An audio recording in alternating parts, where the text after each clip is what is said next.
Hello అండి, welcome back to another video. ఈ వీడియోలో వచ్చేసి 4 cut curve bangle and 4 cut flat bangle మీద సింపుల్ డిజైన్ ఎలా చేసుకోవాలనేది ఈ వీడియోలో అయితే చూసేద్దాము. ముందుగా నేనైతే 4 కట్ ఫ్లాట్ బ్యాంగిల్ అయితే తీసుకున్నాను. ఇది 2/6 సైజ్ అండి. దీనికి నేను 25 లైన్స్ తీసుకున్నాను. థ్రెడ్ని నేను గోల్డ్ కలర్ అయితే తీసుకున్నాను. మీరు ఏ కలర్ అయితే యూస్ చేసుకోవచ్చు అండి. నేను దీని మీద యూస్ చేసే కుందన్స్ కూడా మీరు ఏ కలర్ అయినా తీసుకోవచ్చు. నేనైతే ఏ కలర్ అని తీసుకున్నాను అనేది చూపిస్తాను. సో ముందు మనం దీన్ని ర్యాప్ చేసేసుకుంటున్నప్పుడు మనము థ్రెడ్ని అంటిస్తాం కదా ఫ్యాబ్రిక్ గ్లూతో. అప్పుడు మనం ఒక 10 మినిట్స్ దీన్ని కంపల్సరీ ఆరబెట్టుకోండి. అలాగా మనం పక్కన ఆరబెడితే మనకి ర్యాప్ చేసినప్పుడు అది జరిగిపోకుండా మొత్తం అంతా మంచిగా ఉంటుంది. మనం వెంటనే చుట్టేసామనుకోండి, ఎంతో కొంత కొంచెం కాకపోతే కొంచెం అన్న మనకి అది కదులుతుందనమాట. ఇలా ర్యాప్ చేసుకుంటున్నప్పుడు మనం ఒకదాని మీదకి ఒకటి రాకుండా మనమైతే థ్రెడ్ని ర్యాప్ చేసుకోవాలి. మనం లోపల సైడ్ నుంచి అంటించుకున్నప్పుడు లోపల సైడ్కే మనకి ఎండ్ అవుతుందండి. లేదు పైనుంచి స్టార్ట్ చేస్తే పైనుంచే ఎండ్ అవుతుందన్నమాట. మనము ఈ ఫుల్ వర్క్ చేస్తున్నాము బ్యాంగిల్ మీద అన్నప్పుడు మనం పై వైపు నుంచి అంటించేసుకుంటే అది మనం కుందన్ వర్క్ చేస్తాం కాబట్టి అందులో కవర్ అయిపోతుంది అనమాట. సో ఈ విధంగా నేనైతే లోపల నుంచి స్టార్ట్ చేశాను, లోపల నుంచి ఎండింగ్ చేశాను అనమాట. ఈ విధంగా ఫ్లాట్ బ్యాంగిల్ అయితే అయిపోయింది. ఇప్పుడైతే నేను కర్వ్ బ్యాంగిల్ సేమ్ 25 లైన్స్ అయితే తీసుకున్నాను. ఇది నేను రాణి పింక్ కలర్ థ్రెడ్ అయితే తీసుకున్నానండి. దాన్ని ఇప్పుడు మనము ఈ కర్వ్ బ్యాంగిల్కి మనం చుట్టేసుకుందాము. దీన్ని కూడా నేను ముందుగానే లైన్స్ తీసేసుకుని ఫ్యాబ్రిక్ గ్లూతో ముందుగానే అంటించేసుకున్నాను అనమాట. మనం కర్వ్ బ్యాంగిల్ చుట్టినప్పుడు చాలా ఇబ్బంది అవుతుందండి. పోగులు ఒకదాని మీదకి ఒకటి వచ్చేస్తూ ఉంటాయి. అలా రాకుండా మనము ఈవెన్గా మనకి ఫ్లాట్గా వచ్చేటట్టు మొత్తం అంతా చేసుకోవాలన్నమాట. థ్రెడ్ని అయితే చుట్టేసుకోవాలి. మనం ఇలా థ్రెడ్ చుడుతున్నప్పుడు ఎప్పుడు టైట్గానే చుట్టుకోవాలండి. లూజ్గా చుట్టుకుంటే మనం వర్క్ చేసినప్పుడు వర్క్ బాగోదనమాట.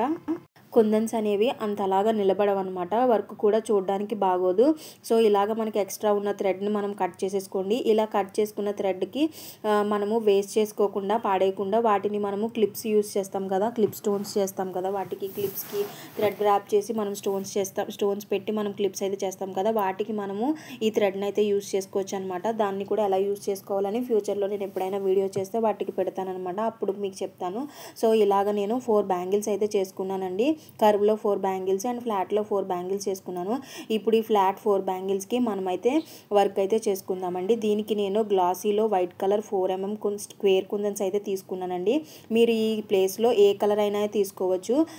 మీరు థ్రెడ్ కలర్ ఏదైతే తీసుకున్నారో ఆ కలర్ని యూస్ చేసుకోవచ్చు. లేదు అని అంటే ఆపోజిట్ కాంట్రాస్ట్ కలర్స్ కూడా యూస్ చేసుకోవచ్చు అనమాట. సో నేనైతే ఇప్పుడు గ్లాసీ వైట్ కలర్ అయితే యూస్ చేస్తున్నాను. చాలా అంటే చాలా బాగా వస్తుందండి. అండ్ ఇప్పుడు మన దగ్గర గ్లూ స్టిక్ ఉంటుంది కదా కుందన్స్ అంటించడానికి, ఆ గ్లూ స్టిక్కి కొంచెం గమ్ అయితే తీసుకుని ఇలాగ బ్యాంగిల్స్కి ఫ్యాబ్రిక్ గ్లూని అయితే తీసుకోండి. మనము ఫ్యాబ్రిక్ గ్లూని యూస్ చేసి థ్రెడ్ బ్యాంగిల్స్ అంటిస్తున్నప్పుడు మన సైడ్ కంపల్సరీ ఒక క్లాత్ అనేది పెట్టుకుంటే చాలా మంచిదన్నమాట. ఎందుకంటే మన హ్యాండ్కి మనకి ఫ్యాబ్రిక్ గ్లూ అంటికున్న మనము దాన్ని క్లాత్తో మన హ్యాండ్ని తుడుచుకుంటే మనకి స్టోన్స్ అనేవి అంటించినప్పుడు మనం వాటిని ఈవెన్గా రావడానికి మనం ఒక్కొక్కసారి సెట్ చేస్తూ ఉంటాం కదా, అలా సెట్ చేసినప్పుడు మనకి ఎక్స్ట్రా బయటకు వచ్చిన ఫ్యాబ్రిక్ గ్లూ కానీ ఏమైనా ఉంటే అది మనకి అంటుకోకుని కుందన్స్ అవి మనకి అంటుకోకుండా కుందన్స్కి కూడా మన చేతికి అంటుకున్న గమ్ అంటుకోకుండా క్లీన్ చేసుకోవడానికి ఉంటుందన్నమాట. సో ఇదొక చిన్న టిప్ అండి. మ్యాక్సిమం అందరికీ థ్రెడ్ బ్యాంగిల్స్ చేసే వాళ్ళకి తెలుసు అనమాట.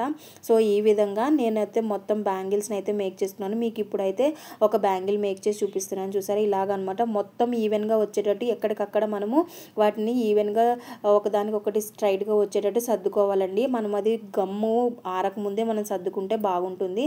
అండ్ ఇప్పుడైతే కర్వ్ బ్యాంగిల్కి అయితే చేసేసుకుందాం. ఇది చాలా సింపుల్ అనమాట. 4mm సిరామిక్ స్టోన్స్ అయితే తీసుకున్నాను. దీన్ని మనము ఒక్కొక్కటి స్టోన్ కింద అంటించుకోవచ్చు. లేదు అని అంటే ఒక ఫ్లవర్ షేప్ వచ్చేటట్టు కూడా మనం అంటించుకోవచ్చు. ఇప్పుడు నేనైతే సింగిల్గానే చూపిస్తున్నాను. ముందు వీడియోస్లో ఈ 4 కట్ మీద ఏమేమి డిజైన్స్ చేస్తాను అనేది కూడా నేను వీడియోలు అనేది పోస్ట్ చేస్తూ ఉంటానండి. సో నేను చేస్తున్న మేకింగ్ వీడియోస్ మీకు ఎవరికైనా నచ్చి మీకు ఎవరికైనా చేయించుకోవాలి అని అనుకుంటే నాకు కామెంట్ బాక్స్లో కామెంట్ చేయండి. మీరు కామెంట్ బాక్స్లో కామెంట్ చేస్తే మీరు నాకు ఎలా కాంటాక్ట్ అవ్వాలి అనేది నేను కామెంట్ బాక్స్లో కంపల్సరీ పిన్ చేస్తూ ఉంటాను.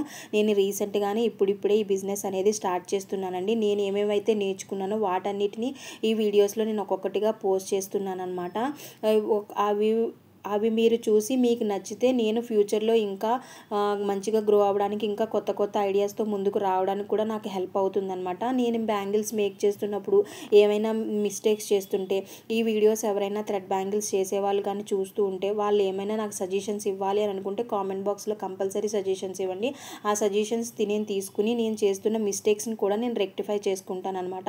సో ఈ విధంగా అయితే నేను బ్యాంగిల్స్ అనేవి మొత్తం మేక్ చేసేసాను అనమాట. ఈ మేక్ చేసిన మేకింగ్ బ్యాంగిల్స్ అనేవి మీకు ఎలా అనిపించిందో కామెంట్ బాక్స్లో కామెంట్ చేసేయండి. మీకు ఎవరికైనా కావాలి అని అనుకుంటే, నిజంగా కావాలి అని అనుకుంటే, చేయించుకోవాలి అని అనుకుంటే, నా వర్క్ మీకు నచ్చింది అని అనుకుంటే మీరు కంపల్సరీ నా కామెంట్ బాక్స్లో పిన్ చేస్తే నన్ను ఎలా కాంటాక్ట్ అవ్వాలనేది చెప్తానండి. ఈ వీడియో మీకు ఎలాగనిపించింది? ఈ వీడియో నచ్చినట్టయితే like, share, comment and subscribe. మరొక వీడియోతో మళ్ళీ కలుసుకుందాం. అంతవరకు బాయ్ బాయ్.